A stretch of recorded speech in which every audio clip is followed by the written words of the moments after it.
এখন কোনো গানটা পুরোটা যে শুনতে পাচ্ছেন না এটা কিন্তু আমার আপনার দায়ী নয়, দায়ী হচ্ছে মাইক অপারেটর। তাহলে বলবেন কেন মাইক অপারেটর এমন কি করছে যে আমরা কোনো গানটা পুরোটা শুনতে পাচ্ছি না? দাদা দেখবেন গান চলছে, গানটা পুরোটা শুনতে পাচ্ছেন না কেন? মাইক অপারেটর কি করছে? গানের ভিতর ডিজে ডিজে ডিজে, আউরা আউরা আউরা, আয় বেরিয়ে আয়, আয় বেরিয়ে আয়, কে রে ভাই কে রে, এগুলা সব গানের ভিতর ঢুকাচ্ছে। আপনি দুঃখের গান গাইছেন, সেই দুঃখের গানের মধ্যেও ঢুকিয়ে দিচ্ছে। আপনি হয়তো দুঃখের গান গাইছেন, চিতাতেই সব শেষ, ডিজে ডিজে ডিজে, চিতাতেই সব শেষ, আউরা আউরা। দাদা সে চিতায় ডিজে আউরা কি হবে? ডিজে আউরা না বাজলে কি মরা পুড়বে নি? দাদা কত টেনশন দেখুন। আমি গ্রিন রুমে ছিলাম, একজন বন্ধুকে বলছেন, শম্ভুদা আপনি তো শম্ভু মণ্ডল। আমি হ্যাঁ দাদা আমি শম্ভু মণ্ডল। বলে আপনার বাবার নাম কি? আমি দাদা কেন? বলে দাদা বলুন না। আমি বললাম দাদা আমার বাবার নাম শ্রীযুত অনন্ত কুমার মণ্ডল। বলে থ্যাংক ইউ দাদা। আপনার মায়ের নাম কি? আমি দাদা কেন গো, তুমি কি আধার কার্ডটা দিয়ে নেবো নাকি? ঘরে সবার নাম জিজ্ঞাসা। বলে না দাদা ওইরকম কিছু নয়, বলুন না। আমি বললাম দাদা আমার মায়ের নাম শ্রীমতী গান্ধারী মণ্ডল।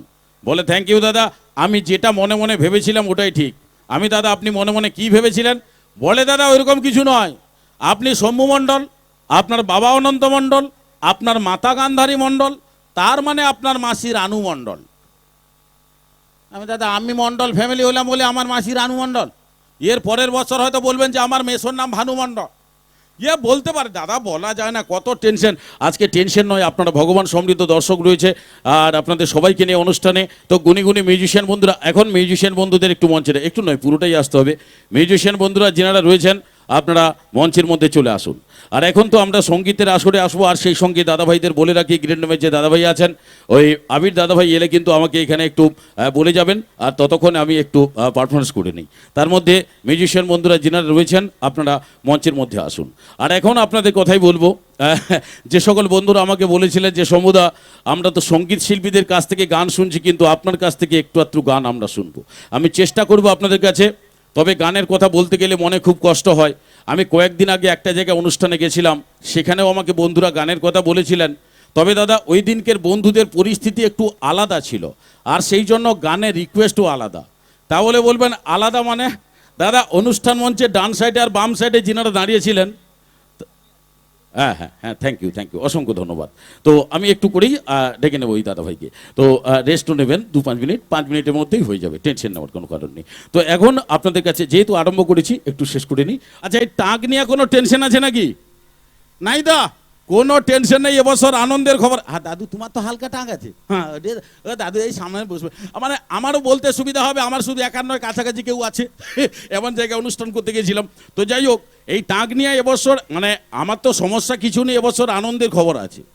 অনেকে বলবেন যে সমুদা টাকের আবার আনন্দ, একটা কথা বললেই আপনারা বুঝতে পারবেন। আচ্ছা বলুন তো, এই টাক মাথায় যদি উকুন ঘুরে, আবার হাসার কি আছে, টাকে উকুন ঘুরবে না, মাথায় কি ক্যালেন পাড়ে উকুন ঘুরবে?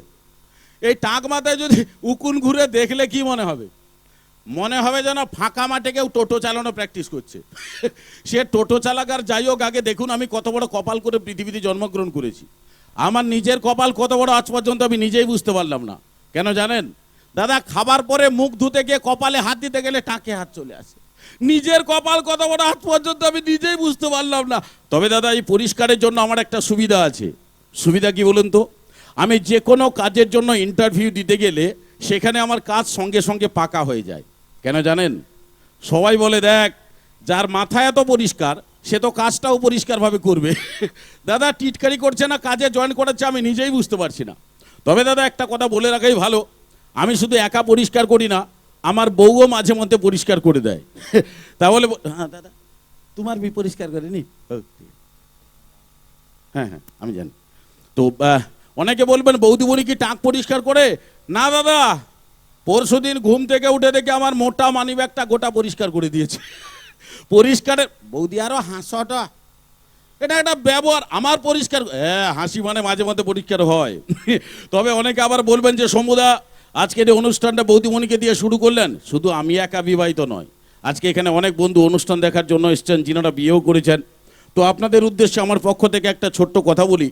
আপনারা জানেন যে বউ এমন এক ব্যক্তি যার কথা বললে অনুষ্ঠান শেষ হয়ে যাবে কিন্তু তার কথা বলা শেষ হবে না। কি দাদা ঠিক না? হ্যাঁ বেহাই জমানাতে জামা কাটা। তো যাই হোক, একটা কথা আপনাদের কাছে বলি, 70% বিবাহিত পুরুষদের একটা কথা শুনতে হবে, বাড়িতে টুকটাক ঝগড়া লাগলেই বউ এই কথাটা বলবেই। কোন কথাটা বউ বলে? বাড়িতে টুকটাক ঝগড়া লাগলে বউর কাছ থেকে শুনতে হবে, তোমাকে বেহাইয়া আমার জীবনটা বরবাদ হয়ে গেল, তোমাকে বিয়ে না করে আমাকে প্রথম যে দেখতে এসেছিল তাকে যদি বিয়ে করতাম আজকে আমি স্ট্যান্ড হয়ে যেতাম। দাদা, সে প্রথম কে এমন মহাপুরুষ দেখতে যায় তার সঙ্গেই না হয়, আর যত ঝামেলা সব আমার আপনার উপর। দাদা কত টেনশন, আজকে টেনশন নয়, কেননা ভগবান সমৃদ্ধ দর্শক রয়েছেন আপনাদের সবাইকে নিয়ে অনুষ্ঠান, সুন্দর সহযোগিতার সুন্দর হাতে সুন্দর অনুষ্ঠানে আজকে খুব গুণী গুণী মিউজিশিয়ান বন্ধুরা রয়েছেন, গুণী গুণী সঙ্গীত শিল্পী রয়েছেন, আর সেই সঙ্গে আমি তো আপনাদের সামনে গ্রামের ছেলে, পাড়ার ছেলে, ভাই বন্ধু এগুলো মনে করতে পারেন, কারণ আমিও মেদিনীপুরের। তাই আপনাদের সামনে অনেক কথা হবে। যিনারা আমাকে বলেছেন প্রথমেই যে শম্ভুদা, আমরা যে ইউটিউব ফেসবুকে যে গ্রামের ভাষা, আঞ্চলিক ভাষায় যে কথাবার্তা বলেন, এগুলো আজকে অবশ্যই বলবো। সব কিছু মিলিয়ে মিশিয়ে আজকের এই অনুষ্ঠান। আপাতত আপনাদের কাছে আপাতত অনুষ্ঠানটা শুরু করি। অনেক কথা হবে, দরকার পড়লে আপনাদের কাছাকাছিও আমরা আসবো।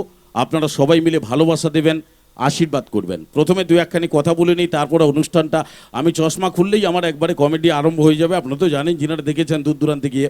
তবে আমরা রাত জাগা শিল্পী, আমাদের কোনো গ্যারেন্টি নেই দাদা, বিশ্বাস করুন। আমরা বেঁচে আছি শুধুমাত্র আপনাদের ভালোবাসা, আপনাদের আশীর্বাদে। এইভাবে সঙ্গে থাকবেন, ভালোবাসা দেবেন, আশীর্বাদ করবেন। আপনাদের সঙ্গে তাল মিলিয়ে আজকের অনুষ্ঠানে খুব গুণী গুণী সঙ্গীত শিল্পী রয়েছেন, ওনাদের কাছ থেকেও গান শুনবেন আপনারা। আর আমার সঙ্গে তো আপনারা রয়েছেন, আমিও আপনাদের গ্রামের ছেলে, ক্লাবের ছেলে, ভাই বন্ধু, এগুলো মনে করে আজকের অনুষ্ঠানটা এগিয়ে নিয়ে যাব আপনাদের কাছে। তো এখন আজকের অনুষ্ঠানে প্রথমেই আমরা একখানি ডান্স দিয়ে, মানে ডান্সার দিয়ে একখানি ডান্স, আর তারপরেই আপনাদের কাছে নেক্সট অনুষ্ঠানে আসব।